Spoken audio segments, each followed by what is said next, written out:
Upper edge నుంచి circle అలా role అవుతుందని అడిగింది, అంతేనా?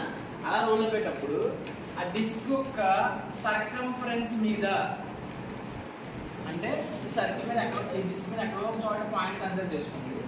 మనకి అది ఇలా రోల్ అవుతుంది.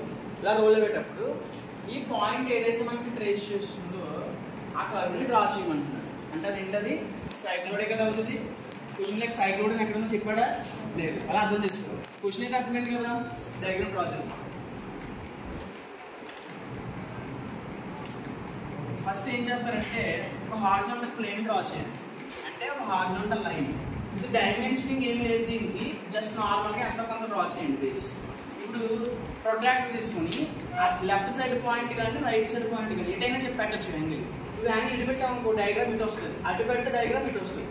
అట్లయితే ఎటైనా పెట్టచ్చు, ఎలా డ్రా చేసినా కరెక్టే. సో దీన్ని ఇటు పక్క పెడదాం. ఇటు పెట్టి ప్రొట్రాక్టర్ 15 degrees యాంగిల్తో ఒక లైన్ డ్రా చేయాలి. ఇలా ఇంక్లైన్లో ఒక లైన్ డ్రా చేయాలి. ఈ లైన్ లెంత్ ఎంత ఉండాలంటే కరెక్ట్గా సర్కిల్ సర్కంఫరెన్స్ వాల్యూ ఎంత వస్తే అంత రావాలి ఇంక్లైన్ లైన్ వాల్యూ అనేది.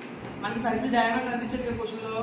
50 mm డయామీటర్ ఇచ్చారు. మనం లాస్ట్ డయాగ్రామ్లో కూడా డయామీటర్ ఎంత తీసుకున్నాం? 50 తీసుకున్నాం. 50తో సర్కంఫరెన్స్ క్యాలిక్యులేట్ చేస్తే ఎంత వచ్చింది మనకి? 157 పాయింట్ వచ్చింది. సో ఇప్పుడు మనం డ్రా చేసే ఇంక్లైన్ లైన్ సేమ్ అంత రావాలి. అర్థమైందా? ఆ ఇంక్లైన్ లైన్ లెంత్ ఎంత ఉండాలి? 157. డయామీటర్ 50 అయితే ఒకవేళ డయామీటర్ 60 అయింది అనుకోండి, ఏం చేయాలి అప్పుడు?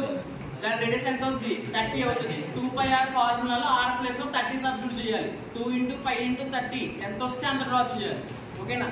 ఓకే, ఇప్పుడు సర్కంఫరెన్స్ డ్రా చేసాం. డ్రా చేసిన తర్వాత ఈ ఎండ్ పాయింట్ ఉంది చూసారా, ఇక్కడ ప్రొట్రాక్టర్ పెట్టండి. ప్రొట్రాక్టర్ పెట్టి ఇక్కడ నుంచి 90 degrees కి పాయింట్ పెట్టండి. ఎక్కడికి వస్తుంది పాయింట్ పెట్టిన తర్వాత ఇక్కడ నుంచి ఆ పాయింట్ కి స్కేల్ పెట్టి కరెక్ట్ గా 50 mm లైన్ డ్రా చేయండి. సర్కిల్ డయామీటర్ ఎంత ఇస్తే అంత.